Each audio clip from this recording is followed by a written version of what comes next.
आचार्य अष्टोत्तर श्रीमद अभय चरणारविंद भक्ति वेदांत स्वामी ठाकुर श्रील प्रभुपाद की जय। अनंत कोटि वैष्णववृंद की जय। नामाचार्य हरिदास ठाकुर की जय। प्रेम से कहो जय श्री कृष्ण चैतन्य प्रभु नित्यानंद श्री अद्वैत गदाधर शिवासादि गौर भक्तवृंद की जय। श्री श्री राधा गोपश्रेष्ठ भगवान की जय। राधा श्याम सुंदर भगवान की जय। गिरिराज गिरि गोवर्धन महाराज की जय। जगन्नाथ बलदेव सुभद्रा मैया की जय। श्री निताई गौरंग महाप्रभु की जय। श्री प्रभुपाद की जय। आप सभी सम्मिलित भक्तवृंद की जय। हरे कृष्णा। आप सभी सम्मिलित भक्तवृंद की जय। हरे कृष्णा। आप सभी सम्मिलित भक्तवृंद की जय। हरे कृष्णा। श्री श्री गुरुन और गौरंगा की जय। भक्ति वेदांत स्वामी ठाकुर श्रील प्रभुपाद की जय। निताई गौर प्रेमानंद।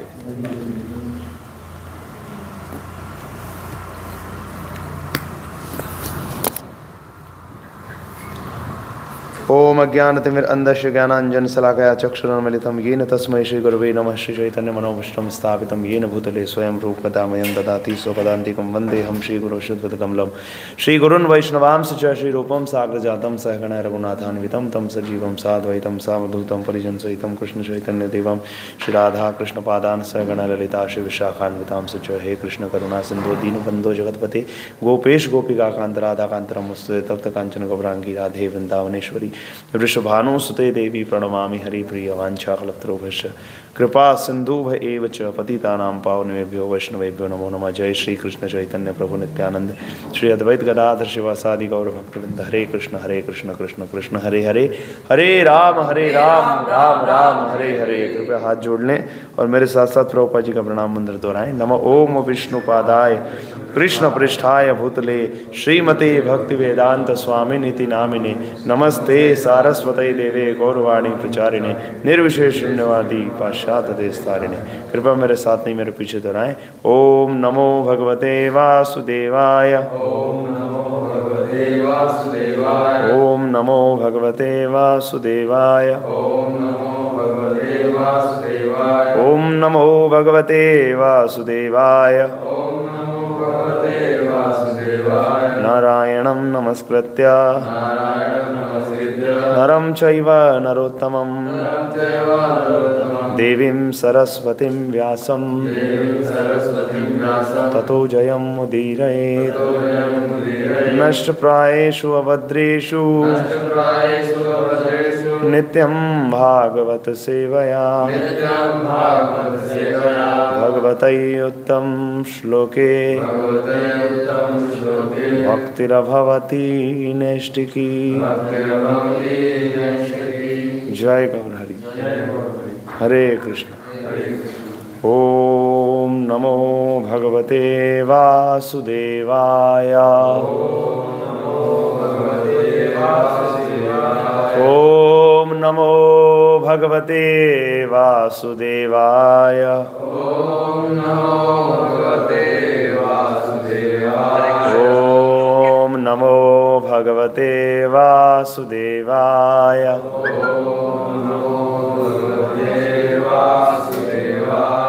जय गौर हरि। हरे कृष्णा। हम चर्चा करेंगे ग्रंथराज श्रीमद् भागवतम से, जिसका कि अनुवाद एवं तात्पर्य दिया है कृष्ण कृपा मूर्ति श्री श्रीमद अभय चरणारविंद भक्ति वेदांत स्वामी ठाकुर श्रील प्रभुपाद जी ने। तो आज दिनांक हो गई है 5 जनवरी 2023 प्रातःकालीन सत्संग कार्यक्रम। इसमें हम आप सभी का गिव गौरांग इंस्टीट्यूट फॉर वैदिक एजुकेशन की ओर से आप सभी का हार्दिक स्वागत करते हैं। और आइए हम सभी मिलकर श्री श्री राधा कृष्ण श्री गौर निताई श्रील प्रभुपाद एवं समस्त वैष्णव भक्तवृंद के चरण कमलों में प्रार्थना करें कि हम सभी इस प्रातःकालीन सत्संग कार्यक्रम से पूर्ण लाभ उठा सकें, जो कि है श्री श्री राधा कृष्ण श्री गौर निताई की अनन्य शुद्ध कृष्ण प्रेममयी सेवा।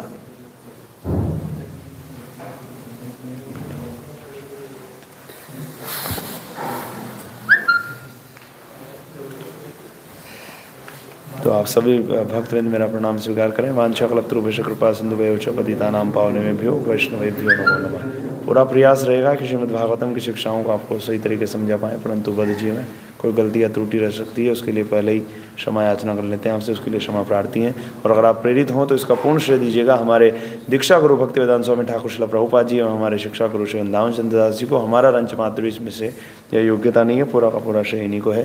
तो ये कहकर और श्रीमद् भागवतम की इस कक्षा का शुभारंभ करते हैं। चर्चा करते हुए हम पहुंच गए हैं ग्रंथराज श्रीमद् भागवतम के तीसरे स्कंद के तीसरे अध्याय पर, जिसका नाम है वृंदावन से बाहर भगवान की लीलाएं, और उसमें चर्चा करते हुए हम पहुंच चुके हैं श्लोक संख्या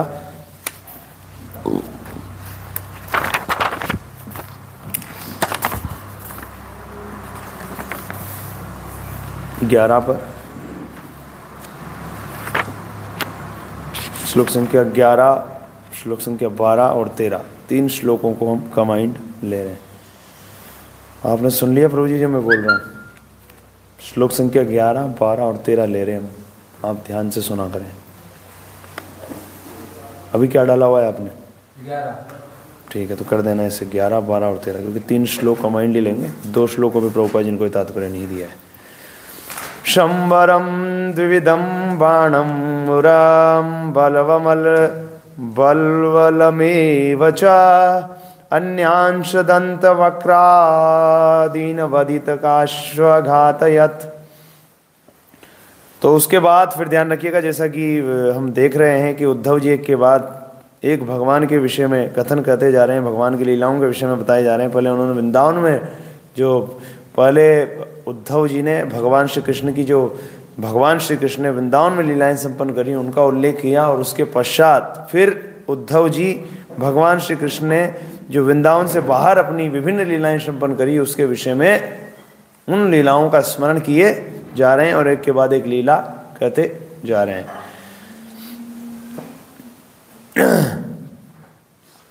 तो 11वां श्लोक, 12वां श्लोक और 13वां श्लोक, 3 श्लोक लेंगे आज कंबाइंड। तो 11वें श्लोक में आ रहा है कि संबर द्विविध बाण, क्योंकि ध्यान रखिएगा अब इस चीज को समझिए, जैसा कि पहले जो चर्चा हो चुकी है उसको भूलिएगा नहीं। आपकी जानकारी के लिए आरंभ में विदुर जी ने, अगर हम देखें आरंभ में विदुर जी ने भगवान श्री कृष्ण का क्या कर रहे थे?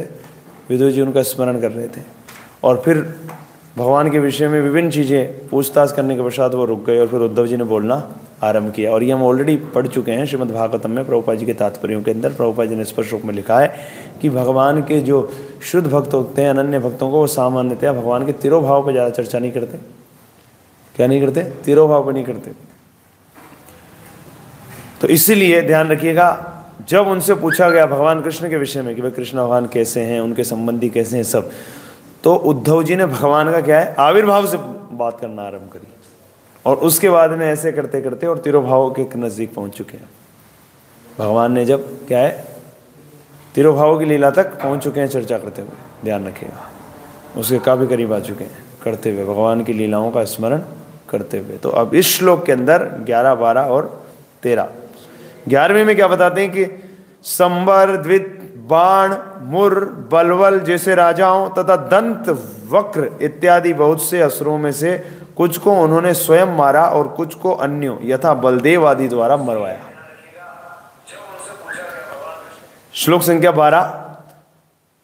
अतः अब इसमें श्लोक में कोई प्रभुपाद जी ने तात्पर्य दिया नहीं, तो इसमें हम क्या एक्सप्लेन करें जब प्रभुपाद जी ने नहीं किया। ठीक है, तो हम आगे बढ़ते हैं। अथ ते भ्रातृपुत्राणाम पक्षयो पतिता नृपान चचाल भूः कुरुक्षेत्रम येषामापतताम बलिः। तत्पश्चात हे विदुर, भगवान ने शत्रुओं को तथा तुम्हारे लड़ रहे भतीजों के पक्ष में पक्ष के समस्त राजाओं को कुरुक्षेत्र के युद्ध में मरवा डाला। वे सारे राजा इतने महान तथा बलवान थे कि जब वे युद्ध भूमि में विचरण करते तो पृथ्वी हिलती प्रतीत होती। इसका मतलब ऐसे ऐसे क्या है, दिग्गज थे, ऐसे ऐसे दिग्गज योद्धा थे। जैसे हम नहीं देखते कई बार कि पता लगा छत के ऊपर जैसे कोई चल रहा होता है, इधर कूदा आदि सब हिल सा रहा है, तो बोल रहे हैं कि ये पृथ्वी हिलने लग जाती थी। ऐसे थे, ऐसे दिग्गज थे, जब चलते थे ऐसे ऐसे प्रबल योद्धा थे। तो क्या करें कि वे सारे राजा इतने महान तथा बलवान थे कि जब युद्ध में विचरण करते तो पृथ्वी हिलती प्रतीत होती थी, जैसे हिल रही हो पृथ्वी। परंतु सबके सब क्या है प्रभु जी, ये जितने भी जो असुर थे सबके सब मारे गए, या तो भगवान ने स्वयं इनको साफ कर दिया, या फिर बलराम जी से, या फिर उनके अन्य पार्षदगण, उन सब ने असुरों को क्या कर दिया, मार डाला, वध कर दिया। श्लोक संख्या 13, इसमें प्रभुपाद जी ने तात्पर्य दिया है श्लोक संख्या 13 के ऊपर। शूकर्ण दुशासन सोबलानाम कुमंत्र पाकेन हत श्रियायुषम सुयोधनम सानुचरम सयानम भग्नोरुर्मुर्व्याम नननंद पश्यन। तो इसमें क्या है देखिए, कर्ण, क्या करें, कर्ण दुशासन तथा शोभल की कुमंत्रणा, कैसी मंत्रणा, कुमंत्रणा की जटिलताओं के कारण दुर्योधन अपनी संपत्ति तथा आयु से विहीन हो गया। क्या हो गया प्रभु जी? कर्ण दुशासन तथा शोभल की कुमंत्रणा के जटिलताओं के कारण दुर्योधन अपनी संपत्ति तथा आयु से विहीन हो गया, यद्यपि वह शक्तिशाली था। इसका मतलब कितना ही बड़े से बड़ा शक्तिशाली क्यों ना हो, अगर कुमंत्रणा का अगर वो शिकार हुआ, कुसंग में अगर वो पड़ गया, और कुसंगी क्या है, मंत्रणा भी कैसे देंगे, कुमंत्रणा देंगे, मंत्रणा भी उनकी कैसी होगी, गलत मंत्रणा, कुसंगी कुमंत्रणा ही देगा। तो कितना ही बड़े से बड़ा शक्तिशाली और कितना ही प्रबल क्यों ना हो, अगर कोई कुमंत्रणा में पड़ जाएगा, कुमंत्रणा को सुनेगा, तो क्या होगा प्रभु जी, उसका विनाश ही होगा। जैसे किसका विनाश हुआ, दुर्योधन का, ध्यान रखिएगा।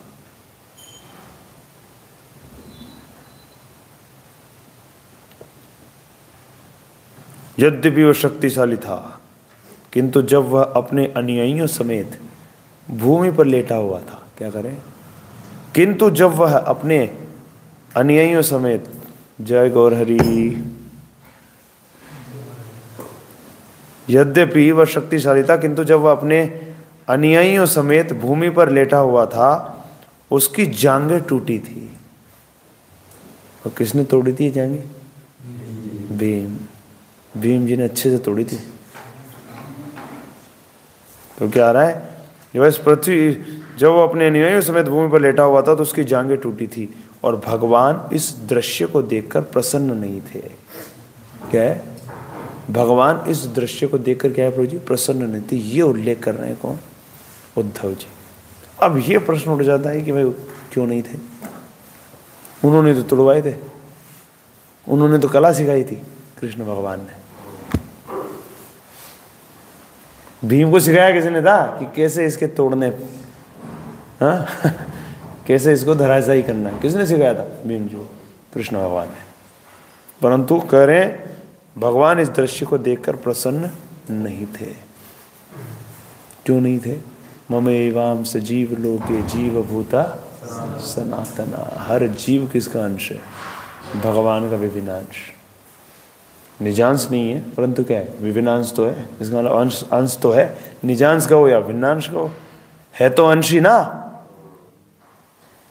तो कई बार जब बच्चा गड़बड़ करता है तो माता पिता थप्पड़ भी मारते हैं, परंतु उनको अच्छा नहीं लग रहा होता वो करना, कि सुधर जाए, मूड क्या होता है, सुधर जाए। तो भगवान को भी इसके क्या है, जंगाएं तोड़ी जाएं और इसको ऐसे पटक दिया जाए, ये कोई अच्छा थोड़ी लग रहा था। भगवान को अच्छा नहीं लग रहा था,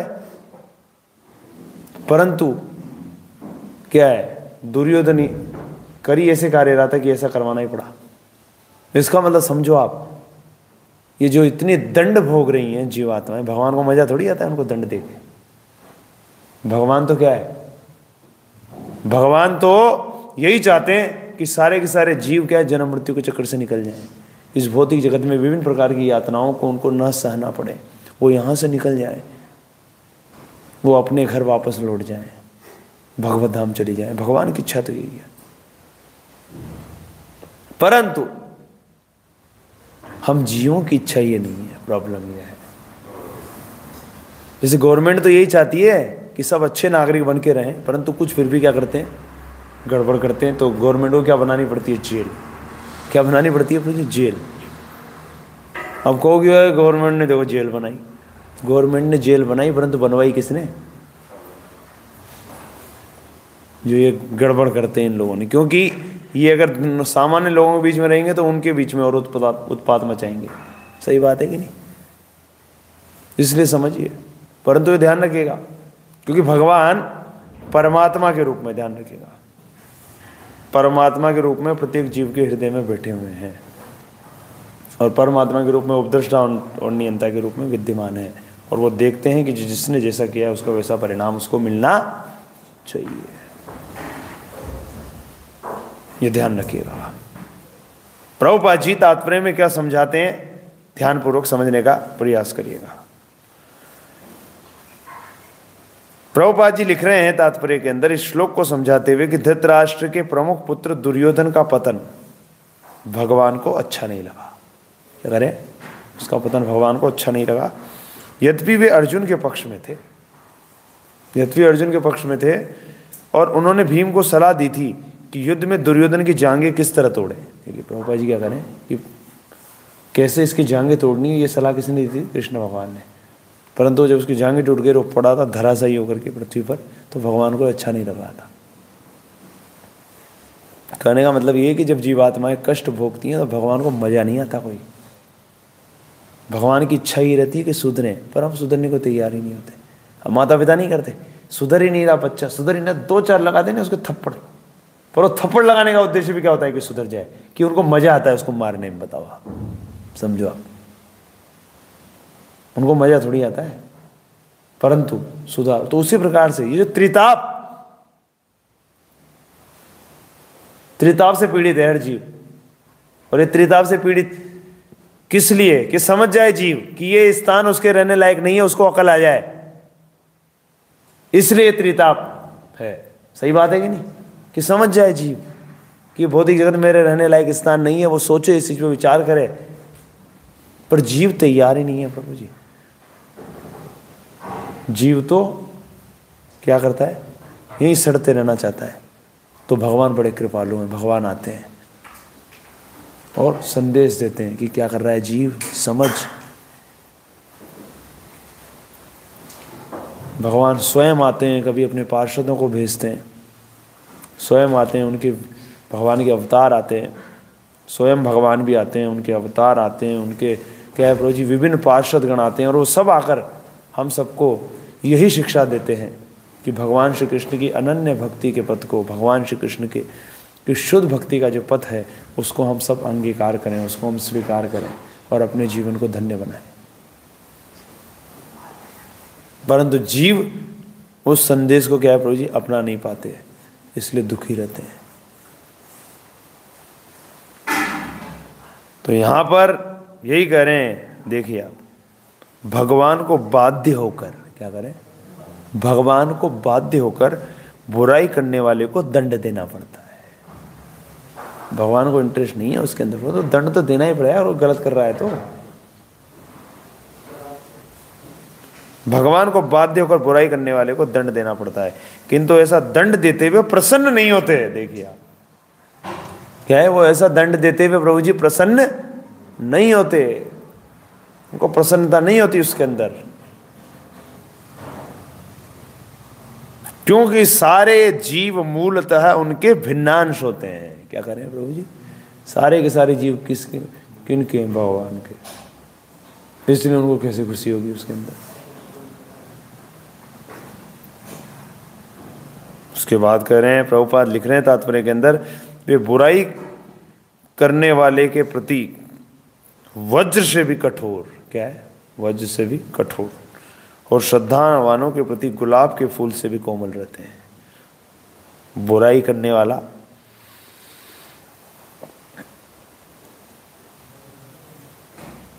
करने वाला कुसंगियों द्वारा तथा कुमंत्रणा द्वारा दिग्भ्रमित हो जाता है। तो यहाँ बुराई का मतलब जैसे होता भलाई, अच्छा कार्य है, और बुरा मतलब गलत कार्य है, उससे मतलब है, आलोचना से नहीं है। बुराई का मतलब ये विविध होता है, आलोचना, आलोचना की बात नहीं हो रही यहाँ पर। भलाई जैसे अच्छा कार्य, उसे भलाई का विलोम शब्द भी तो होता है बुराई, उस बुराई की बात यहाँ पर चल रही है। तो कह रहे हैं बुराई करने वाला मतलब गलत कार्य करने वाला, गलत कार्य करता है क्यों, कुसंगियों द्वारा तथा कुमंत्रणा द्वारा दिग्भ्रमित हो जाता है। तो कोई भी व्यक्ति गलत कार्य करता है कुसंगति में आकर, तो वो करता कैसे, कुसंगियों का संग करने के कारण, उनसे इंप्रेस होने के कारण क्या होता है प्रभु जी, उसके अंदर भी वैसी प्रवृत्तियां आ जाती हैं, फिर वो गलत कार्य करता है। इसका मतलब कारण क्या हुआ, कुसंग। क्या कारण हुआ प्रभु जी, कुसंग। इसीलिए तो शास्त्र स्पष्ट रूप में कहते हैं, चैतन्य महाप्रभु से जब पूछा कि वैष्णव का क्या आचरण होना चाहिए, तो उन्होंने क्या कहा, असत संग त्याग। असत संग का मतलब क्या, कुसंग। असत संग को क्या कह सकते हैं, कुसंग भी कह सकते हैं। इसका मतलब हम यूं भी कह सकते हैं, कुसंग त्याग, यही वैष्णव आचार। असत संग कह लीजिए या कुसंग कह लीजिए, असत संग त्याग या कुसंग त्याग एक ही बात है। कुसंग त्याग यही वैष्णव आचार। वैष्णव आचार क्या है कि असत संग को त्याग दिया जाए, कुसंग को त्याग दिया जाए। परंतु दुर्योधन ऐसा नहीं कर पाया, वो कुसंगियों के साथ घूमता था। कर्ण क्या था, कुसंगी। कर्ण क्या था, इसमें नाम गिनाया गया ना। दुशासन क्या था, कुसंगी। सोबल क्या था, कुसंगी। ये बुरी संगति थी उसकी। ये सब के सब क्या थे, गलत थे। इनकी मंत्रणाएं भी क्या थी, अब सिंपल है, अगर कोई साधु पुरुष होगा तो उसकी मंत्रणा भी सही होगी, और कोई असाधु है तो उसकी मंत्रणा भी गलत होगी। सिंपल है भाई, जो व्यक्ति जैसा होगा वैसी तो उसकी मंत्रणा होगी। सही बात है कि नहीं।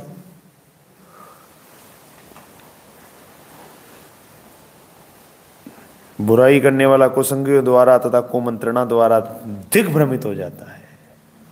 इसका मतलब क्या चीज व्यक्ति को दिग्भ्रमित कर देती है, क्या चीज भ्रम में डाल देती है जीव को, कुमंत्रणा, कुसंग। क्योंकि कुसंगी बात ही ऐसे करते हैं, कुसंगी बातें ऐसी करते हैं।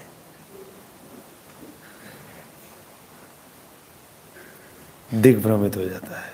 जैसे उदाहरण के लिए आज अगर आप देखें, अधिकांश लोग दिग्भ्रमित है। अब आप कहोगे कैसे, क्योंकि उनको कुसंग मिला है बचपन से ही। और ये कुसंग में प्रभु जी अगर आप इसकी लिस्ट बनाओगे, मतलब उनको जन्म लेते ही, मतलब पैदा होते ही कुसंग ही कुसंग मिलता है। अब वो क्या मतलब, हाँ जी, क्योंकि माता पिता ही कुसंगी हैं आज। अब वो क्या मतलब, हाँ जी, क्योंकि उन्होंने साधु का संग ही नहीं किया, शुद्ध भक्तों का उनको सानिध्य ही नहीं मिला, इसलिए क्या हो गए वो कुसंगी। क्योंकि उन्होंने भी बचपन से जो उनके शिक्षक रहे और माता पिता रहे वो भी कुसंगी थे, इसलिए समाज का बेड़ा गर्क हो जाता है। रक्षक ही भक्षक बन जाते हैं कलयुग के अंदर, और समाज बुरी तरीके से पतित हो जाता है, समाज का पतन हो जाता है।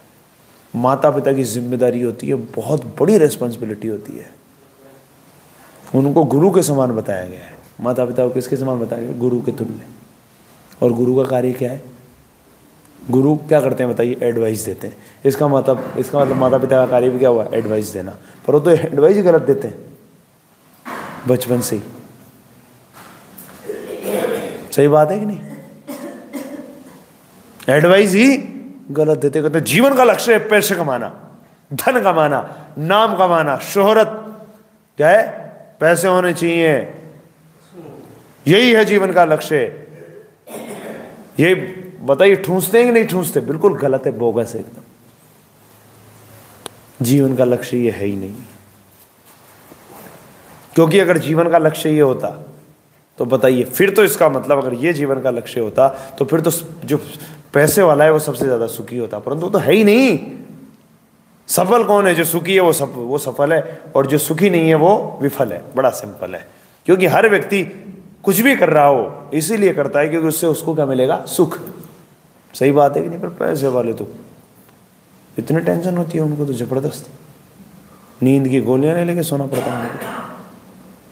बताइए, तो इसका मतलब कुसंग हुआ कि नहीं, भ्रमित कर दिया बच्चे को बचपन से ही। माता पिता ने जो गुरु के तुल्य थे और जिनका कार्य था बच्चे को ट्रेन करना, प्रशिक्षण प्रदान करना, उन्होंने पथभ्रष्ट कर दिया बचपन से ही, गलत शिक्षा दे दी, कुसंग।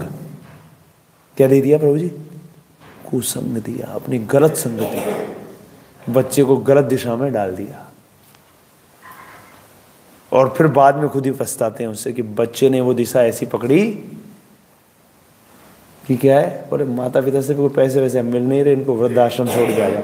कहाँ पटक के आ जाओ, वृद्धाश्रम। पटक के नहीं आ जाते आजकल, बताइए। और सिखाया किसने, माता पिता ने। सही बात है कि नहीं? पैसे है जीवन का लक्ष्य, अब ये काम के रहे नहीं, कहाँ डाल के आ जाओ उनको? वृद्धाश्रम। खूब होता है, इसलिए ध्यान रखिएगा प्रभु जी। ये कुसंग सबसे खतरनाक है। सारा का सारा ये जो पतन हुआ है ना, ये किससे पतन हुआ है? कुसंग के कारण। ये ध्यान रखिएगा प्रभु जी, कुसंग बड़ा ही खतरनाक है। ऐसे व्यक्ति की संगति करना जो भगवान श्री कृष्ण का अनन्य भक्त नहीं है, शुद्ध भक्त नहीं है, बड़ा डेंजर है, बड़ा खतरनाक है। और संग करने का मतलब समझ गया? इम्प्रेस होना। संग करने का मतलब समझ लेना आप क्या मतलब होता है? इम्प्रेस होना, प्रभावित हो जाना। तो कुसंग का मतलब क्या है कि जो कुसंगी, जो ऐसा व्यक्ति है जो कि गलत है, उससे इम्प्रेस हो जाना, तो उसका मतलब संग कर लिया। इम्प्रेस, संग करने का मतलब इम्प्रेस होना। तो शास्त्र ये बताते हैं कि कुसंगियों से इम्प्रेस ना हुआ जाए, उनका संग ना किया जाए, उनकी जो कुमंत्रणाएं होती है उन पर ध्यान ना दिया जाए। तो फिर क्या किया जाए? ये तो ना किया जाए, तो क्या किया जाए? भक्तों की जो मंत्रणा होती है, भक्तों की जो भक्त जो देते हैं वो मंत्रणा कहलाती है। भक्त जो मंत्रणा देते हैं उसके अनुसार अपना जीवन ढाला जाए। भक्त जो हमें करने के लिए करे उन बातों से इंप्रेस हुआ जाए, तो प्रभु जी सदगति होगी, नहीं तो दुर्गति होगी। ये ध्यान रखिएगा, शास्त्र तो यही कहते हैं। इसलिए क्या? असत संग त्याग ऐ वैष्णव आचार, और साधु संग सर्वशास्त्र कहे, लव मात्र साधु संग सर्व सिद्धि है। कि अगर किसी को सिद्धि प्राप्त करनी है, सफलता प्राप्त करनी है, असली सुख प्राप्त करना है, तो क्या करे? वो साधु से इंप्रेस हो जाए, शुद्ध भक्त से इंप्रेस हो जाए, उसका कार्य हो जाएगा। क्योंकि शुद्ध भक्त से इंप्रेस होने का मतलब क्या है? फिर जब कोई शुद्ध भक्त से इंप्रेस होगा तो उसका मतलब वो क्या करेगा? भक्ति के पथ को पकड़ेगा। क्योंकि भगवत भक्त तो क्या कहते हैं बताइए? क्या निर्देश देते हैं? क्या सलाह देते हैं? उनकी एडवाइस क्या होती है? भक्ति करो सीरियसली, दिल लगा करके, प्रेम में ही सेवा भगवान श्री कृष्ण की। शुद्ध भक्त तो यही कहेंगे, शुद्ध भक्त तो यही कहेंगे। परंतु प्रभु जी दुर्योधन के साथ ऐसा नहीं था। दुर्योधन को तो कर्ण जैसे बदला, कर्ण, दुशासन, शोभल, इन सब की बातें वो तो मानता रहा, और उसका परिणाम उसको उठाना पड़ा। बुराई करने वाला कुसंगियों द्वारा तथा कुमंत्रणा द्वारा दिग्भ्रमित हो जाता है। क्या हो जाता है प्रभु जी? दिग्भ्रमित हो जाता है, जो भगवान के आदेश के अंतर्गत स्थापित सिद्धांतों के प्रतिकूल है। तो कुसंगियों का के कहे अनुसार जब कोई व्यक्ति चलता है तो वो भगवान के जो आदेश है उससे बिल्कुल विपरीत जाता है। क्योंकि कुसंग से पता लग रहा है उसकी संगत सही नहीं है, तो इसलिए प्रभु जी गए उल्टी दिशा में। यहां पर क्या बता रहे हैं? अगर किसी को सुसंग मिला तो वो क्या करेगा? सही दिशा में चलेगा, सन्मार्ग पे चलेगा, सत्य के पथ पे चलेगा, वो कृष्ण की तरफ बढ़ेगा। पर अगर कोई व्यक्ति शुद्ध भक्तों की संगति नहीं करता, कुसंगियों के चक्कर में पड़ जाता है, तो क्या है प्रभु जी? कृष्ण से दूर जाएगा, विपरीत दिशा में जाएगा।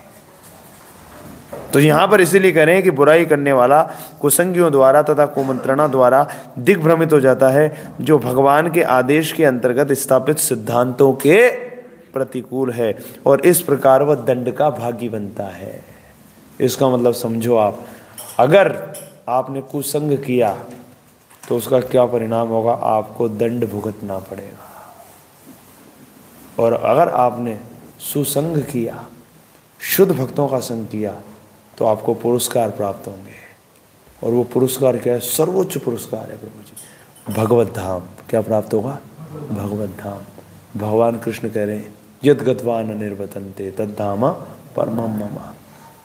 वो धाम प्राप्त होगा जहाँ जाकर फिर आपको वापस लौटना ही नहीं पड़ेगा। उससे बड़ा कोई और पुरस्कार हो ही नहीं सकता। वो ही मनुष्य सफल है जो भगवत धाम पहुँच गया। सही बात है कि नहीं? जो वापस जिसको यहाँ आना पड़ रहा है, इस भौतिक जगत में जन्म मृत्यु के चक्कर में फंसना पड़ रहा है, जो भी यहाँ पर आ रहा है बार बार, भोग की इच्छा रखकर, वो क्या है? विफल है जीवन के अंदर। क्या है प्रभु जी? विफल। और जो भगवत धाम जाने की तैयारी कर रहा है और भगवत धाम को जिसने प्राप्त कर लिया, वो क्या है? वही सफल है। ये ध्यान रखिएगा। बाकी फेलियर, क्योंकि मनुष्य जीवन अन्य किसी चीज के लिए नहीं मिला है, ये ध्यान रखिएगा। ये सिर्फ और सिर्फ किसके लिए? कि सर्वोच्च पुरस्कार प्राप्त किया जाए इसके अंदर, क्योंकि ये सर्वोच्च योनि है। क्या है प्रभु जी? सबसे ऊंची योनि है ये, इससे ऊंची योनि नहीं है कोई सी। देवी देवता तक भारत भूमि में जन्म चाहते हैं प्रभु जी। क्या है? देवी देवता तक भारत भूमि में जन्म चाहते हैं कि किसी क्या है अनन्य शुद्ध भक्त के यहाँ पर अगर उनको जन्म लेने का सौभाग्य मिल जाए तो उससे बेटर कुछ हो नहीं सकता। देवी देवता तक तरसते हैं। बताओ आप।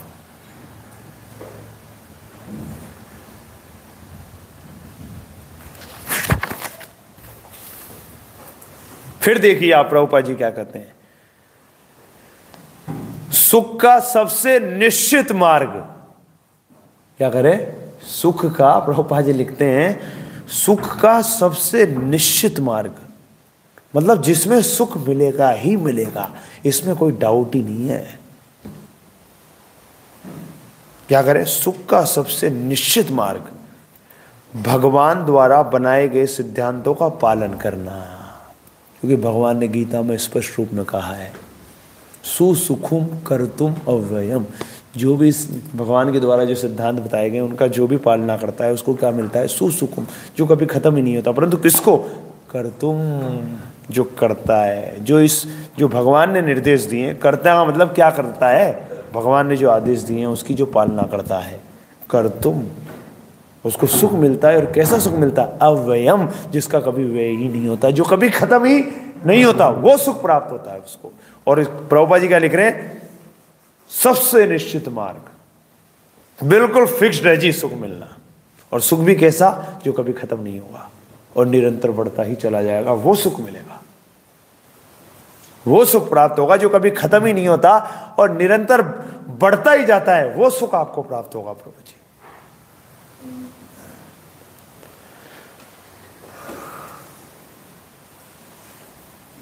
देखिए आप, एक चीज तो क्या बताई कि सुख का सबसे निश्चित मार्ग भगवान द्वारा बनाए गए सिद्धांतों का पालन करना, पहली चीज, फर्स्ट पॉइंट। और दूसरा, उनके द्वारा स्थापित नियमों का उल्लंघन ना करना है।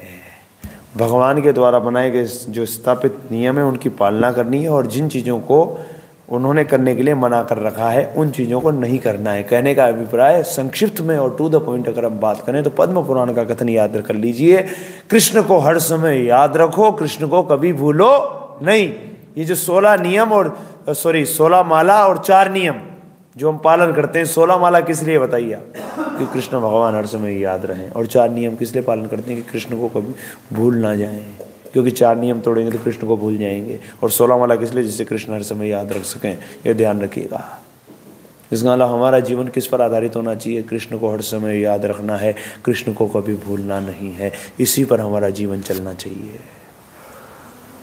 क्योंकि प्रभु जी, कृष्ण भूले माया पकड़े नहीं, झपटे। जैसे ही आप कृष्ण को भूल जाते हो, माया झपट्टा मारती है, तुरंत पकड़ लेती है कि चल। ये ध्यान रखिएगा। तो कह रहे हैं कि ये नियम भुलक्कड़ जीवों के लिए, क्या करें? ये नियम भुलक्कड़ जीवों के लिए वेदों तथा पुराणों में निरूपित है। इसका मतलब ध्यान रखिएगा प्रभु जी, हमारी क्या प्रॉब्लम है सबसे बड़ी? हम भुलक्कड़ है। It is very big problem.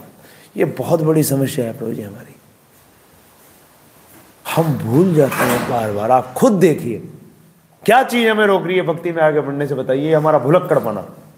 बार बार भूल जाते हैं, हमें बार बार समझाया जाता है फिर भूल जाते हैं उस चीज को, बार बार कहा जाता है फिर भूल जाते हैं।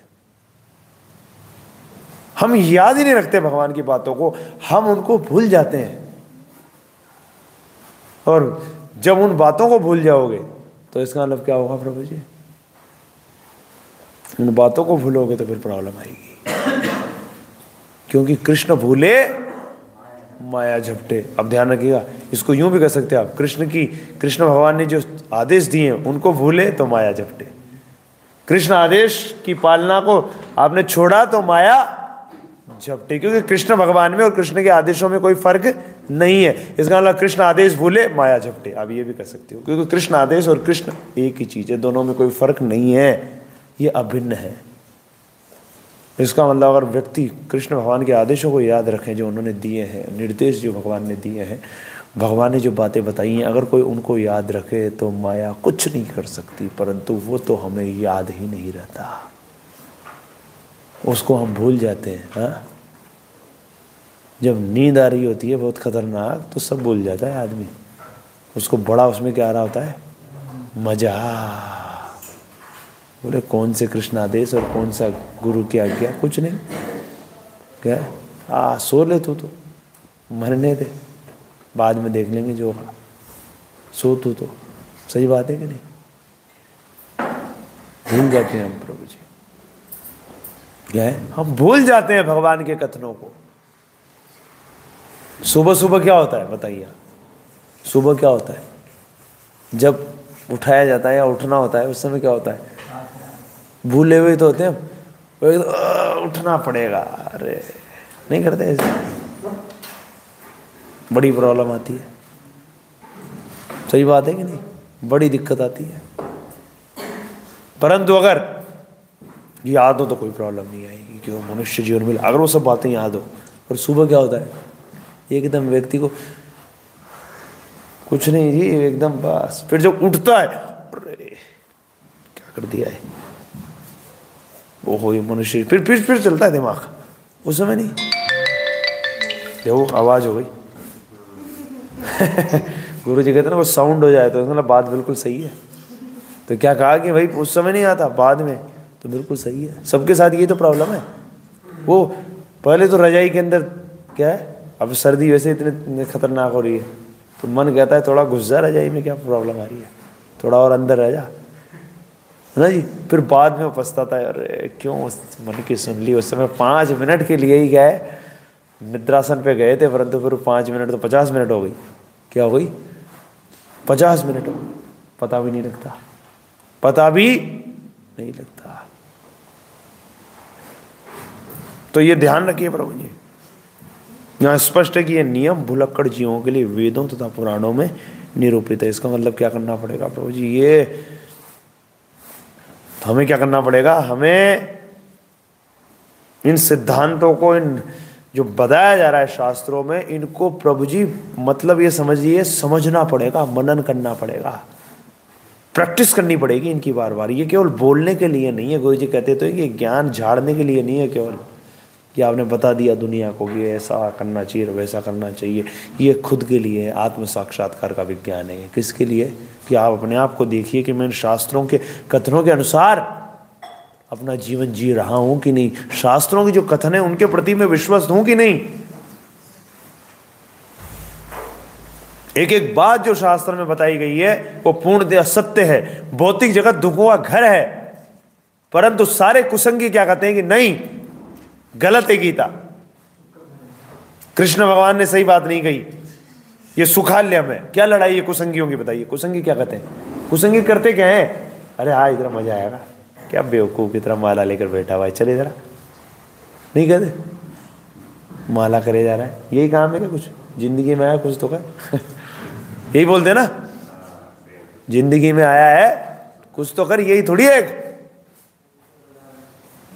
और फिर जो थोड़ा क्या होता है वीक, कमजोर, बात तो सही कर रहे हैं, तो कुछ तो बनता है, बस हो गया खत्म वहीं पे, कुसंग कर लिया, क्या कर लिया, कुसंग कर लिया। तो इन कुसंगियों के जो वाक्य हैं इनसे बचने के लिए क्या जरूरी है, सुसंग, क्या है, ध्यान रखिएगा बाबू जी, इस कुसंग से बचना है तो क्या करना पड़ेगा, सुसंग, तभी बच सकते हो, नहीं तो कुसंग से बच ही नहीं सकते आप, बिल्कुल नहीं बच सकते, 100% फेल हो गए। कितना अपने आप को कोई व्यक्ति रोक लेगा, बताओ आप मुझे।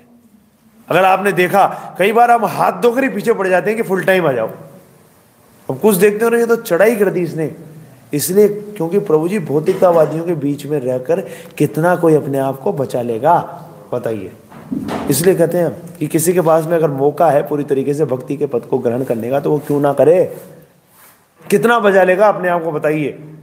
जब 99 लोग फालतू की बात करेंगे और कोई एक व्यक्ति सही ढंग की बात कहेगा, तो किसकी बात सुनेगा व्यक्ति? जिसकी ज्यादा सुन रहा है।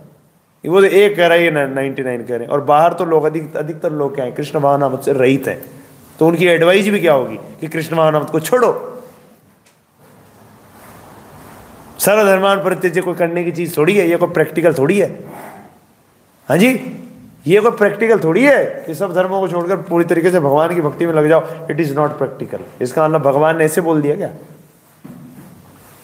बताइए, ये प्रैक्टिकल थोड़ी है। असुर तो यही बात करते हैं प्रभु जी, कुसंगी तो यही कहेंगे। ये ध्यान रखना प्रभु जी। इसलिए व्यक्ति कुसंगियों के बीच में रहेगा और कितना अपने आप को बचा लेगा, कितना बचा लेगा बताइए आप। इसलिए प्रभु जी अपने आप को बचाने का जो तरीका है वो है सुसंग, भगवत भक्तों के बीच रहना। तो क्या बड़ा आसान हो जाता है, बड़ा इजी हो जाता है, बड़ा सरल हो जाता है। ध्यान रखिएगा। तो यहां पर अब देखिए एक कथन आपको इसके संदर्भ में कहना चाहेंगे।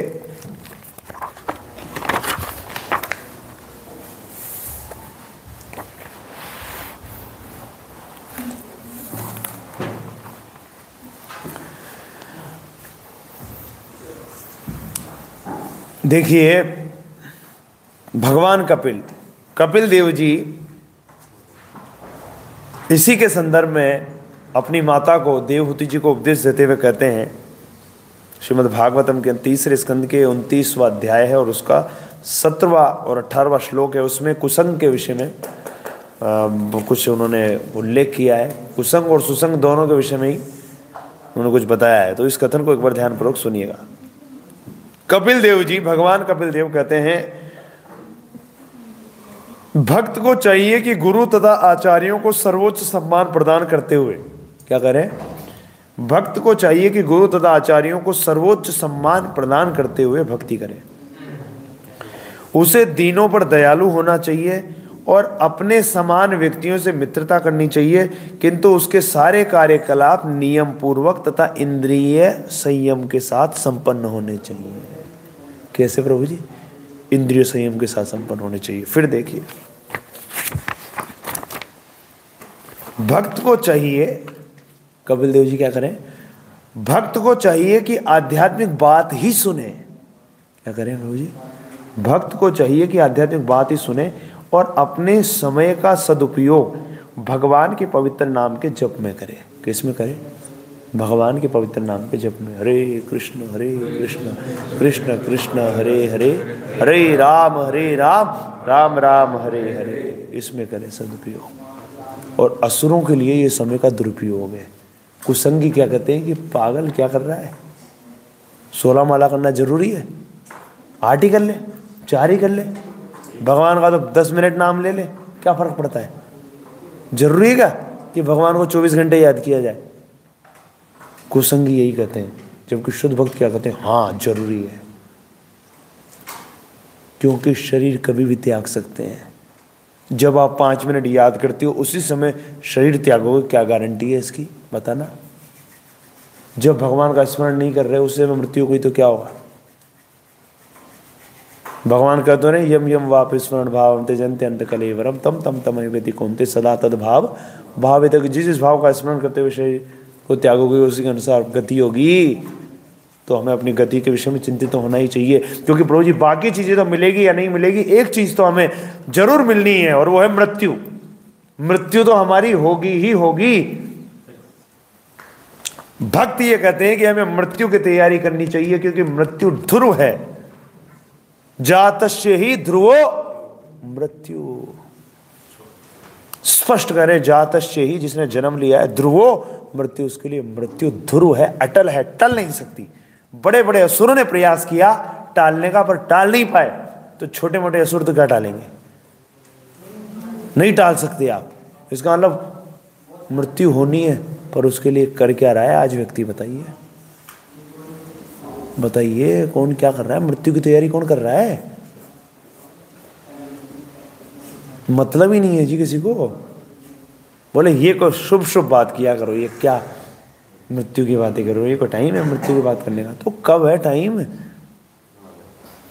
फिर तो अगर ऐसी बात है कि भाई ये टाइम नहीं है तो फिर जो बूढ़े लोग हों वो कर रहे हो, पर वो तो करते ही नहीं, वो भी नहीं करते। हाँ, वो भी कहते हैं अब तो टाइम खत्म हो गया मेरा। बताइए आप, तो फिर करेगा कौन? ये ध्यान रखिएगा, जन्म मृत्यु का चक्र, इससे निकलना, इसके लिए मनुष्य शरीर प्राप्त हुआ है। कोई भी मरना नहीं चाहता, परंतु उसको मरना पड़ता है। क्यों? क्या प्रॉब्लम है? क्या क्यों? ये ध्यान रखिएगा, एक मनुष्य को ये जिज्ञासा करनी चाहिए और ऐसा संग ढूंढना चाहिए जो इन सब प्रश्नों का उत्तर दे सके। कुसंगी के पास कहाँ है इसका उत्तर? इसलिए यहां पर क्या करें कि भक्त को चाहिए आध्यात्मिक बात ही सुने और अपने समय का सदुपयोग भगवान के पवित्र नाम के जप में करे। उसका आचरण सरल हो।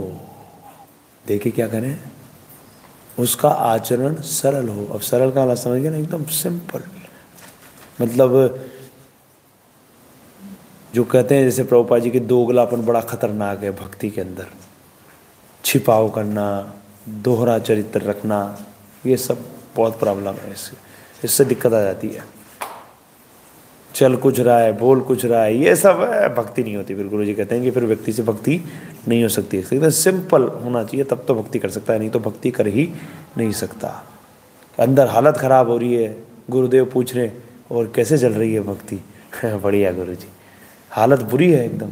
हाँ, क्या करना चाहिए? गुरु जी बचा लो, हालत खराब हो रही है मेरी, मैं तो बिल्कुल डूब रहा हूँ एकदम। लेकिन क्या पूछा गुरुदेव ने कि हाँ जी भक्ति कैसे चल रही है, या तो कुछ बोलेंगे नहीं या फिर हाँ जी ठीक है, और हालत खराब है, तो ये गलत है ना। जो है वो बताओ ना, ताकि सहायता मिल सके। सही बात है कि नहीं? ताकि सहायता हमें प्राप्त हो सके। तो यहाँ इसलिए क्या करें कि उसका आचरण सरल हो, और फिर क्या करें, वह ईर्ष्यालु ना हो। क्या है? वह ईर्ष्यालु ना हो, वो सबों के प्रति मैत्रीपूर्ण होते हुए भी। परंतु देखिए क्या कहते हैं, वो ईर्ष्यालु ना हो। ईर्ष्या नहीं करनी किसी से, ध्यान रखिएगा। ईर्ष्या किसी से भी नहीं करनी, भक्त नहीं, किसी से भी ईर्ष्या नहीं होनी चाहिए। क्योंकि अगर आप किसी से भी ईर्ष्या करते हो तो भक्त से भी करोगे, भगवान से भी करोगे। बड़ा सिंपल है। क्योंकि ऐसे थोड़ी है कि भक्त से, तो भक्तों से नहीं करता जी, मैं असुरों से करता हूं। इसका मतलब भक्तों से भी करोगे और भगवान से भी करोगे, क्योंकि ईर्ष्या की प्रवृत्ति थोड़ी खत्म हो जाएगी। इसलिए ईर्ष्या किसी से करनी नहीं है। क्यों करनी है भाई किसी से ईर्ष्या? बताइए।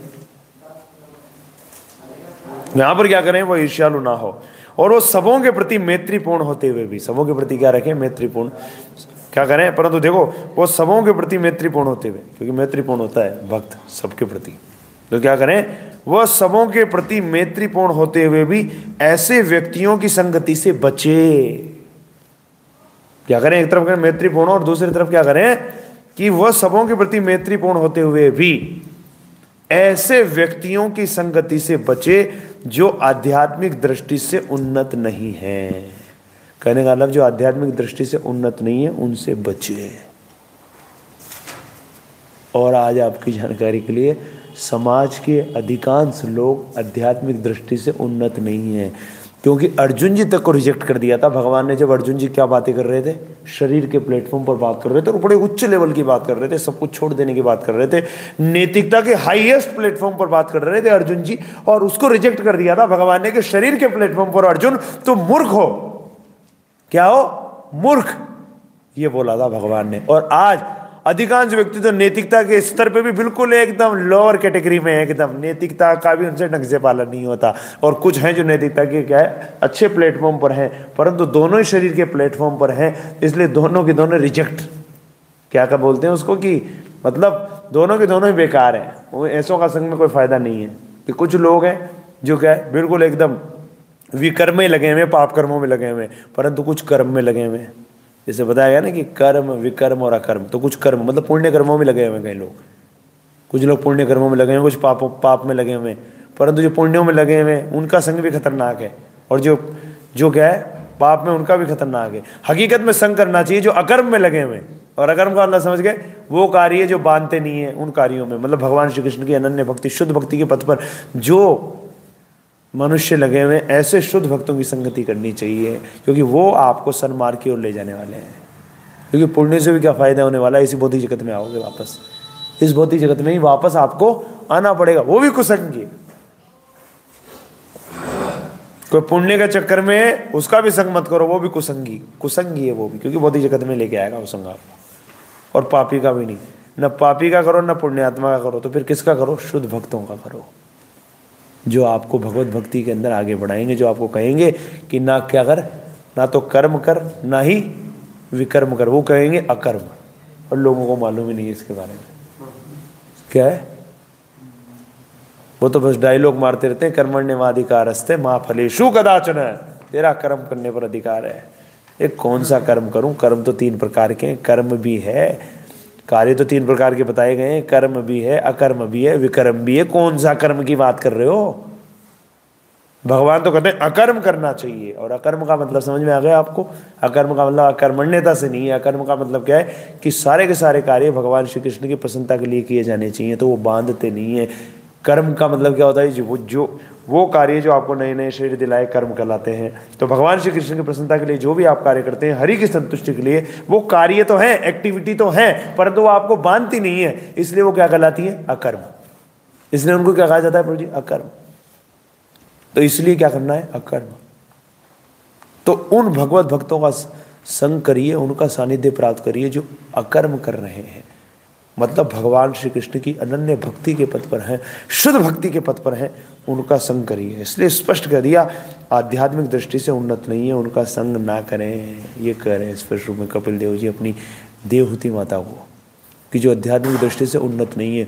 और आज अधिकांश लोग आध्यात्मिक दृष्टि से उन्नत नहीं है, क्योंकि क्या बताते हैं शास्त्र? ओम अज्ञान तिमिर अंधस्य, हर व्यक्ति अज्ञानता के घोर अंधकार में उत्पन्न होता है।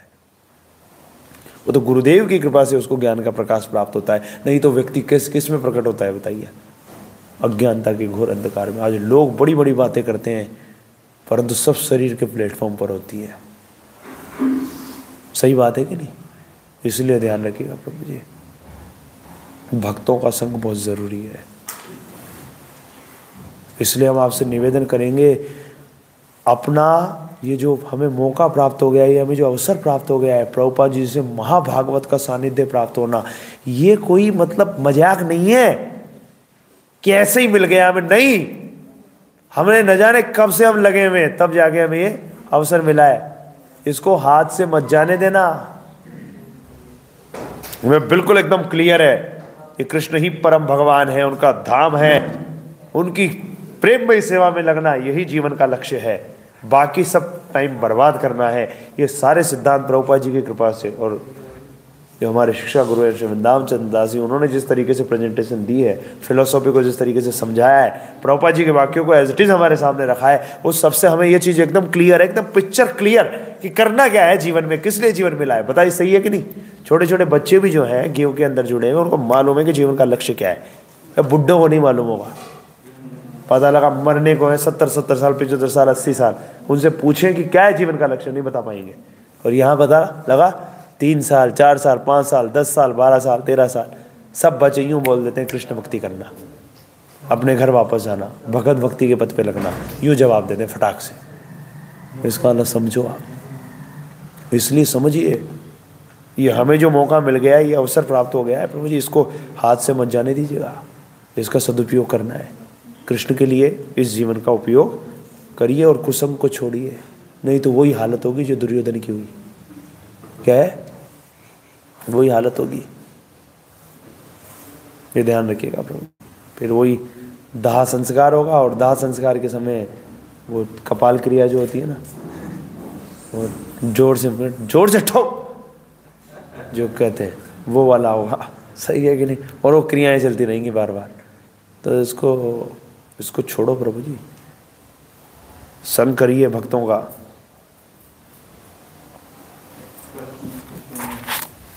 प्रश्न ले लेते हैं, क्योंकि फिर नहीं तो विराम देना पड़ेगा यहीं पे। प्रश्न लेते हैं, आपके जो कल के प्रश्न बचे हुए हैं।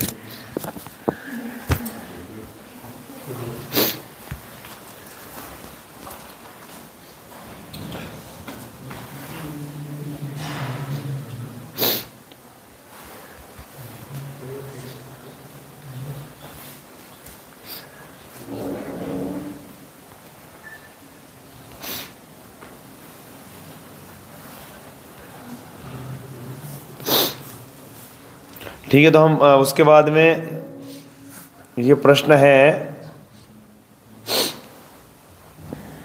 पंडित मणि भारद्वाज जी का। Hare Krishna Prabhu ji, my question which is the best question asked by the Arjuna इन द श्रीमद् भगवद गीता। श्रीमद् भगवद गीता में अर्जुन के द्वारा पूछा गया सबसे उत्तम प्रश्न कौन सा है? देखिए बड़ा सिंपल है, भगवद गीता का निकाल लेते हैं आपके सामने, एज इट इज आपके सामने रख देते हैं।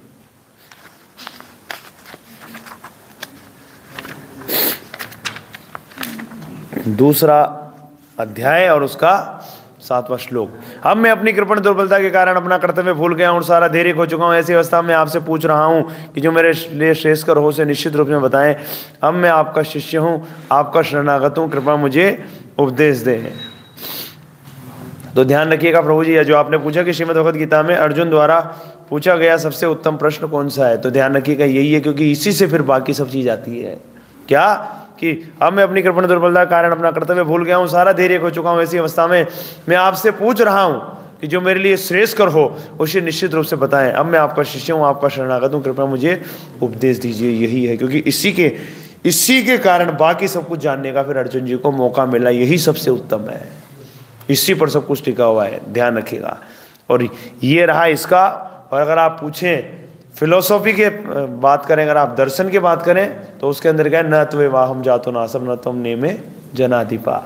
ये किसका? फिलोसॉफी का सबसे महत्वपूर्ण श्लोक, जिसमें भगवान स्थापित करते हैं क्या है कि जीवात्माएं भी क्या है, उनका अस्तित्व था, है और रहेगा, व्यष्टि अस्तित्व। और ये ध्यान रखिएगा, भगवान का भी था, है और रहेगा।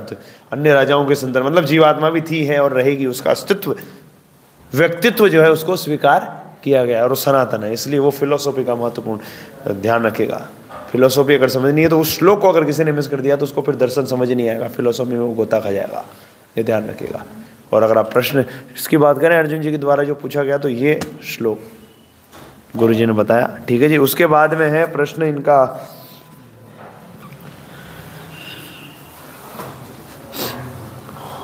होम राम साहू जी का है कि हरे कृष्णा, साधु संग करने के लिए इस्कॉन जा सकते हैं क्या? देखिए प्रभु जी बड़ा क्लियर है, साधु संग करने के लिए आपका प्रश्न है कि इस्कॉन जा सकते हैं। हमारा सिर्फ कहना ये है कि संग आपको वो दे सकता है जिसने खुद ने संग किया हो, और जिसको यही नहीं मालूम कि गुरु कौन है, जो उस सिद्धांत को नहीं मानता, वो क्या संग देगा आपको? इसलिए आप कैसी कैसी बातें करते हैं, बहकी बहकी बातें। समझो, आप संग वो दे सकता है जिसने खुद ने संग किया हो। और पहली चीज, अगर कोई डिवोटी कहता है, अपने आप को भक्त कहता है, तो उसको पहले शिष्य होना चाहिए। क्या होना चाहिए? शिष्य। शिष्य ही नहीं बने, गुरु की बात ही नहीं मानी, ऐसा व्यक्ति क्या संग देगा दूसरे को, बताइए आप?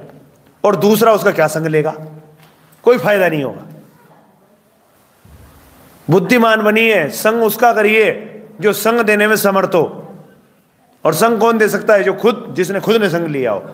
तो प्रभुपाद जी ने पहली चीज क्या सिखाई है कि शिष्य बनना पड़ेगा। और प्रभुपाद जी ने जो व्यवस्था स्थापित करी उसी की पालना नहीं हो रही आज, तो फिर क्या फायदा होगा वहां जाकर संग करने से, बताइए? बड़ा क्लियर है, प्रभुपाद जी ने जो इतने लेक्चर्स दे रखे हैं उनको सुनिए, प्रभुपाद जी की किताबें पढ़िए, उनसे जाकर बात करने से क्या फायदा होगा, बताओ आप मुझे?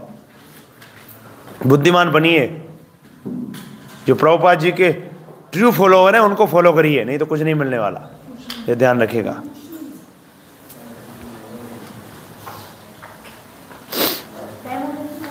हरे कृष्णा प्रभु जी, दंडवत प्रणाम। कुछ विचार तो हमें पता चल जाते हैं कि कौन से गुण में है, परंतु कुछ नहीं। ये यमनेश्वर कृष्णदास प्रभु जी का प्रश्न है।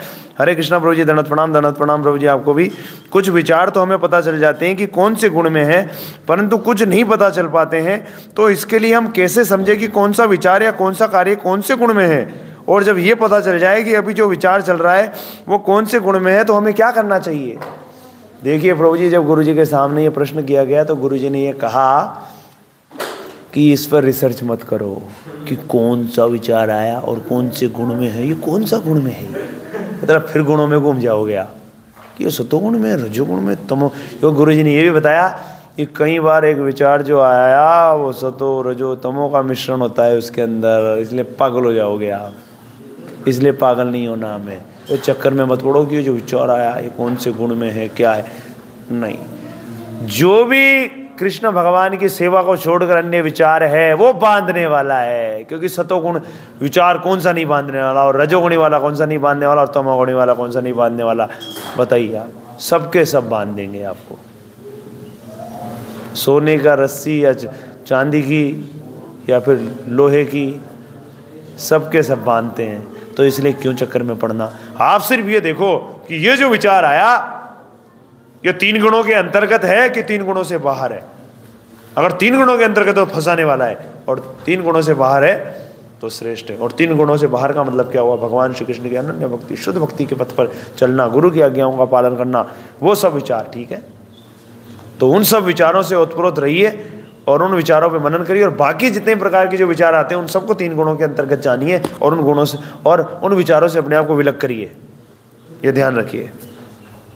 तो गुरु जी ने कहा कि ये चक्रों में नहीं पड़ना, नहीं तो फिर गुणों में फंसे रह जाएंगे हम।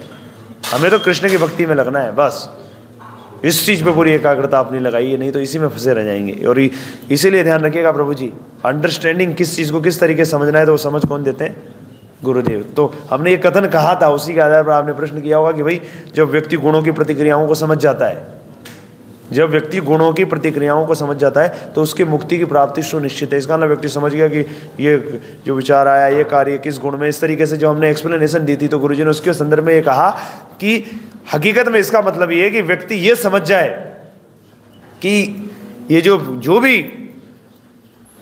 भी चक्कर है ये अन्य कोई विचार आना ही नहीं चाहिए, अन्य और सारे के सारे विचार मेरे लिए हानिकारक है। बस ये जो ये समझ गया, और कृष्ण के शरण में रहना यही जीवन का लक्ष्य है, जो ये समझ गया वो इन 3 गुणों की प्रतिक्रियाओं को समझ गया। ये ध्यान रखिए, जो कहने का मतलब कृष्ण भक्ति में सिंसियरली लग गया वो समझ गया, बाकी नहीं समझे, ये मतलब है इसका। रियल इसकी अंडरस्टैंडिंग ये है। मैं समझता हूँ आप समझ गए होंगे।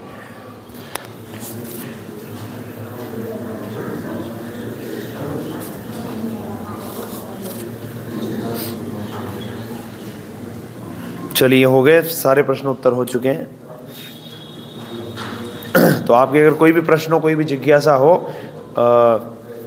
तो आप उसको जो है ये लेक्चर कंप्लीट होने के पश्चात, जब लेक्चर पूरा कंप्लीट हो जाएगा उसके पश्चात कमेंट्स बॉक्स आता है, जो हमारा गिव गीता लाइव चैनल है, इसी के ऊपर कमेंट्स बॉक्स इसका जो है, जहाँ पर आप अपने कमेंट्स भी डालते हैं वहीं पर आप अपने प्रश्न भी डाल सकते हैं।